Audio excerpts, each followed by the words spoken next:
누군가에게는 그저 지도 위에 작은 점 하나로 보였을 나라가 두 프랑스 소녀에게는 5년이라는 긴 시간 동안 단 한 번도 잊힌 적 없는 약속의 땅이었습니다. 18살 생일을 맞이한 주인공은 가장 친한 친구 마릴로와 함께 드디어 그 약속을 지키기 위해 짐을 꾸렸는데요. J'arrive pas à me dire que c'est réel. Je suis tellement heureuse. J'ai tellement hâte de tout vlogger. Donc voilà, je vais vous emmener avec nous pendant ces 10 jours en Corée. Puis c'est parti quoi.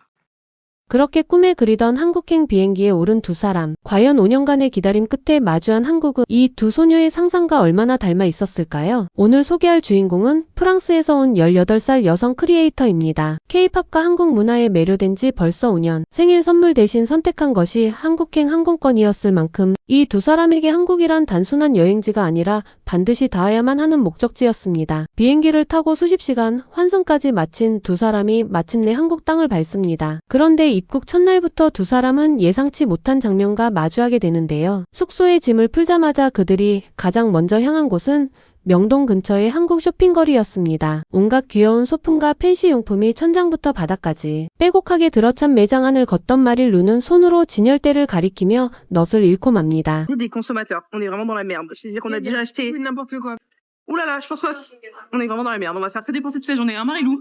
유럽의 자파 매장과는 비교 자체가 불가능한 수준이었습니다. 천장 끝까지 채워진 형형색색의 소품들, 마스크 20개를 단돈 5유로에 살 수 있다는 가성비, 그리고 아무리 둘러봐도 끝이 보이지 않는 상품의 다양함. 프랑스에서는 이 정도 규모의 자파 매장을 찾으려면 파리 한복판 대형 쇼핑몰을 뒤져야 하는데 한국에서는 그냥 동네 골목을 걷다가 들어간 작은 가게에서 이런 풍경을 마주할 수 있다는 것이죠. 두 사람은 이날 쇼핑 한 번으로 이미 가방이 가득 찼다고 했는데 그것도 겨우 첫날 이야기였습니다. 쇼핑의 흥분이 채 가라앉기도 전에 두 사람의 발걸음은 한국 치킨집으로 향합니다. 매콤하고 달큰한 소스가 듬뿍 발린 양념 치킨이 쟁반 가득 담겨 나오자 두 사람은 잠시 말을 잃었는데요. 프랑스에서 치킨이란 마트에서 통으로 사오거나 동네 브라스리에서 그릴에 구운 것을 먹는 수준입니다. 매콤한 양념을 겹겹이 입혀 바삭하게 튀겨낸 한국식 치킨의 개념 자체가 없었던 것이죠. 두 사람은 그 비주얼만으로도 이미 충격을 받은 상태였는데 한 입 빼어 문 순간 표정이 완전히 달라졌습니다. 먹어도 줄지 않는 양에 결국 이건 집에 싸가야겠다며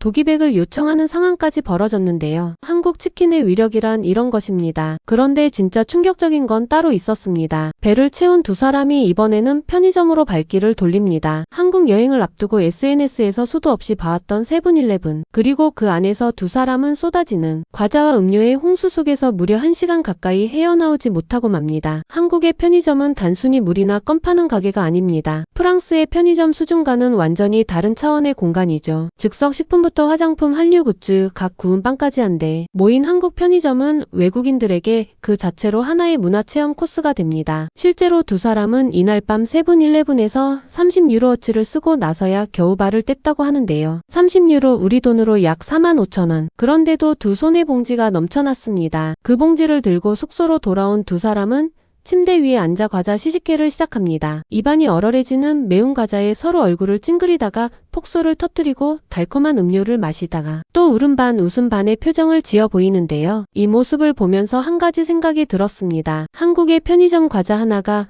프랑스 친구 2명의 밤을 이렇게 만들어버렸다는 것. 우리에게는 그냥 편의점 과자인데 말이죠. Je sens plus mes dents. Je sens plus mes lèvres. Ah, tu dégoûtes.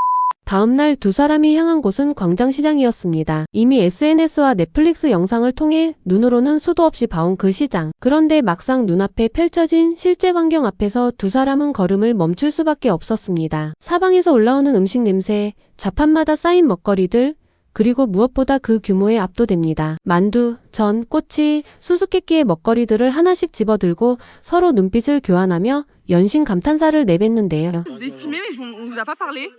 On est au marché donc de nuit. On a mangé tellement de trucs, c'était hyper bon. On a goûté plein de trucs. On a mangé des dumplings.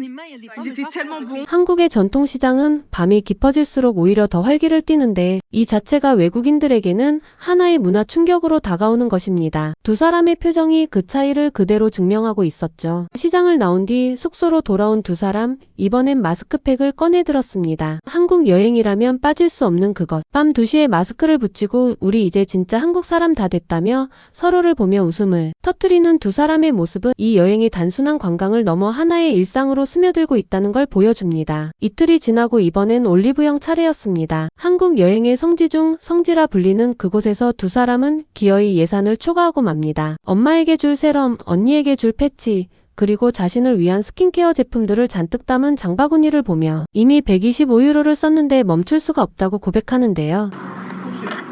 Pour 50 balles plus 75, donc j'ai dépensé 125 euros à Olivia en 2 jours.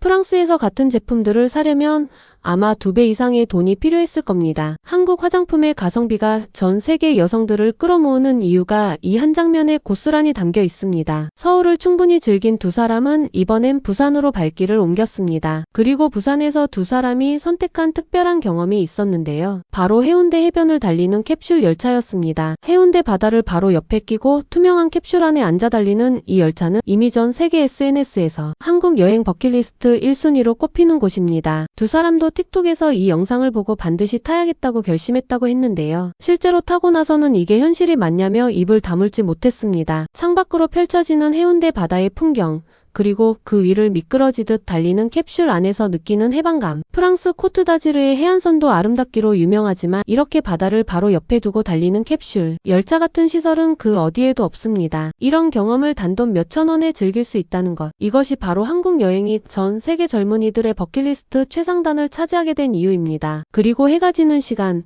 부산 해변에 서서 바다를 바라보던 두 사람의 표정에는 더 이상 흥분도, 설렘도 아닌 조용하고 깊은 감동이 담겨 있었습니다. 도시 빌딩과 바다가 공존하는 부산의 풍경. 유럽에서는 해안 도시가 대부분 옛 건물과 좁은 골목 위주인데 부산처럼 고층 빌딩 바로 옆에 이렇게 광활한 바다가 펼쳐지는 풍경은 그들에게 완전히 낯선 세계였습니다. 두 사람은 한동안 아무 말 없이 그 자리에 서 있었다고 합니다. 그 침묵 속에 이 여행이 자신들에게 얼마나 특별한 것이었는지가 고스란히 담겨 있었던 것이죠. 한국에서의 마지막 밤이 다가왔습니다. 짐을 싸면서 주인공은 이렇게 말합니다. 여기서 또 보자. 내년이든 2년 후든 반드시 다시 온다. Incroyable, malheureusement on part demain.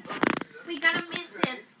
Vraiment, c'est dit que si on revient dans 2 ans, on prendra le même endroit. Genre. Ouais, on revient l'année prochaine. L'année prochaine, dès qu'on revient, on prend ici. 5년을 기다려온 여행이 10일 만에 끝나버렸다는 사실이 도무지 실감나지 않는 듯 말끝을 흐리며 카메라를 향해 작별 인사를 건네는데요. 18살의 생일 선물로 선택한 한국. 그 선택이 틀리지 않았다는 것을 두 사람은 10일 내내 매 순간 느꼈을 겁니다. 명동 골목에서 5유로짜리 마스크 20장을 쇼핑하던 순간도, 광장시장에서 만두를 처음 맛보던 순간도, 부산 바다 앞에서 말없이 노을을 바라보던 순간도, 그 모든 장면들이 두 소녀에게는 평생 잊히지 않을 기억으로 새겨졌을 것입니다. 그리고 그 기억의 배경이 바로 대한민국이라는 것. 한국인으로서 묘하게 뿌듯해지는 이유가 바로 여기에 있는 것 같습니다. 오늘 영상의 마음이 따뜻해지셨다면 구독, 좋아요, 알림 설정도 부탁드립니다.